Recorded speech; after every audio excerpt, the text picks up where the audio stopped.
All right, NFL live stream of consciousness. Thank you for tuning in. The game is a game. Go ahead and if you're an NBA fan, check out my trade deadline breakdown. We dropped a video for the Knicks fans.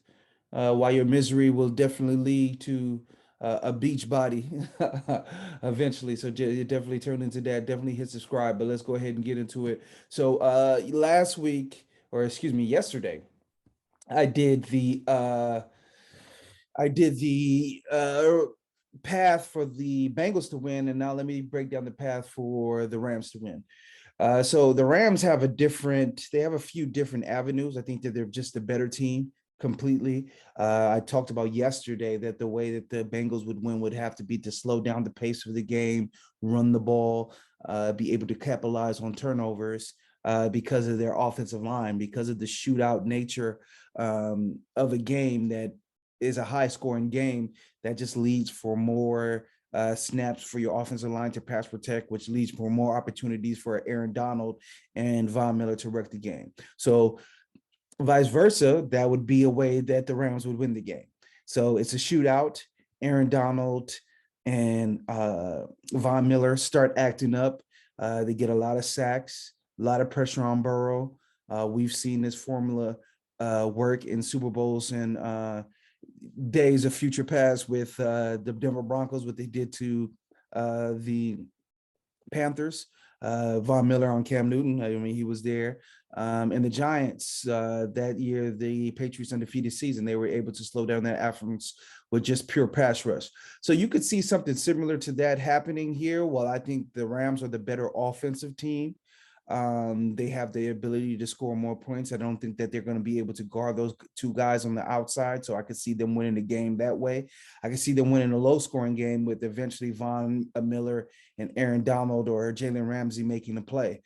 Joe Burrow, he's been pretty flawless, but he hasn't really put the ball in harm's way too many times. But once again, the pressure, just this offensive line, the way that it's played and pass protected, even in these wins. You saw in the Kansas City game, how many sacks did Joe Burrow escape from and break out of? You're dealing with the preeminent pass rusher in this league in Aaron Donald and then Von Miller flanking him on the other side. So that's a route that I could see them definitely taking to winning. So there's a couple different avenues. I could see the shootout route, or I could see them winning a low-scoring game. And, each way I see the defense and Aaron Donald emerging. So once again, Donald as the Super Bowl MVP, I think that's a tasty prop bet for you to look at. I think Von Miller as a Super Bowl MVP, tasty prop bet to look at, and Odell Beckham again as the MVP, tasty prop bet to look at. Just because of the odds, I think Kupp is probably going to be the third highest player behind the two quarterbacks. So I would say because of the odds, that makes sense.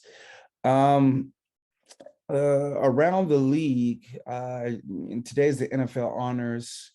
Disappointed that Parsons didn't win Defensive Player of the Year. He was, to me, clearly the best defensive player from game to game.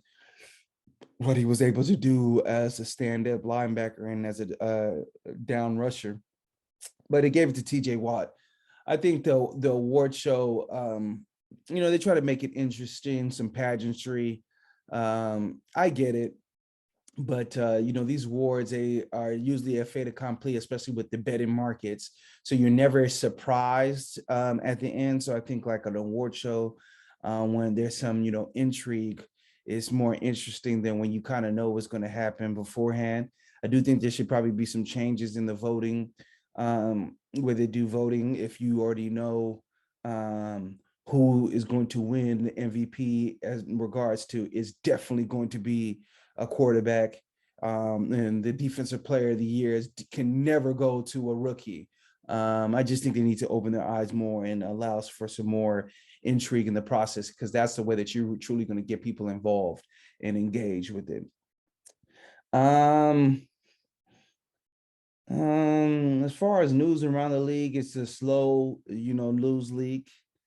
Um, They try to keep everything focused on the Super Bowl. They've done a good job this year of that. There's been a lot of things that could knock it off the way with the stuff going on with the Commanders. It just came down today that the NFL blocked access to specific documents. This whole Commanders Washington football team saga, it reminds me of Succession a little bit for the fans of Succession. And I'm going to drop a video about that sometime next week, Succession. But during the first season, they mentioned the cruise scandal. That was one of the first episodes, but, they mentioned other things. And I think that it was a tertiary storyline, and then it became the storyline. And that's what this investigation reminds me of. There is a toxic waste in this Commander saga. The reason that they said, give me an oral breakdown of the report, not a written one. They're trying to hide documentation as much as possible with this saga. There's something really, really, really bad here.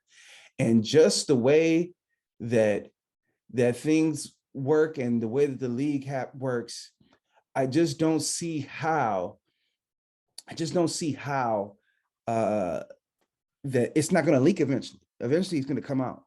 And if they're so scared of it that they don't want written reports, they're blocking access to documents, then something fishy is going on here. It just came out yesterday that the NFL has expunged their records on Deflategate. I think now we can kind of say that Deflategate was a hit job on Tom Brady.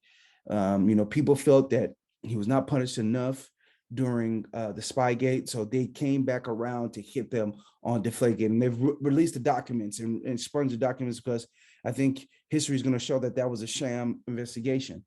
And this Commanders thing, I don't know, it stinks to high hell. And Snyder, once again, I think that they're worried with him is that, the nuclear deterrent is mutual assured destruction. You fire your nukes, I fire my nukes, we're both going to die. And I think Snyder's the type, if they tried to force him to sell, if they expose him in any way, he's going to bring the whole thing down.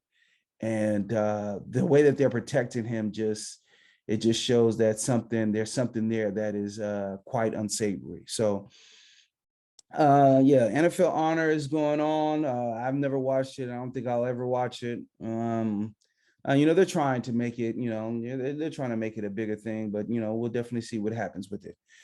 So that is it. I talked about some prop bets.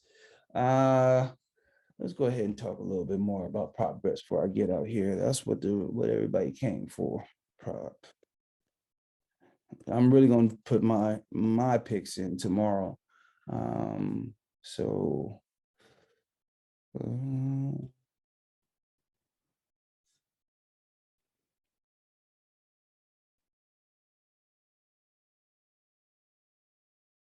Yeah, so there's an over under on T Higgins receiving yards, 89.5. I think that's pretty high. So I would take the under on that. That's one I would definitely take. The Jamar Chase odds are higher, 78 or lower, actually, 78.50 for receiving yards. You would think it would be higher than the other side. Maybe they think that they're going to double team him most of the game. So that's an interesting one. That's a tasty one. I'll probably take the over on the Jamar Chase.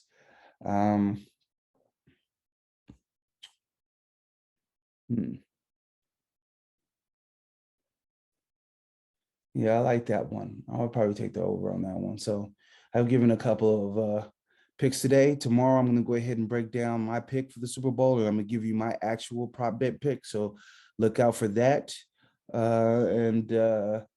Thank you for supporting. Definitely hit subscribe. And once again, look out for the more detailed videos on the NFL, similar to the NBA videos that I've been doing starting next week. The game is the game. Go. So what's up, man? What's up with you otherwise, The game is a game. Always.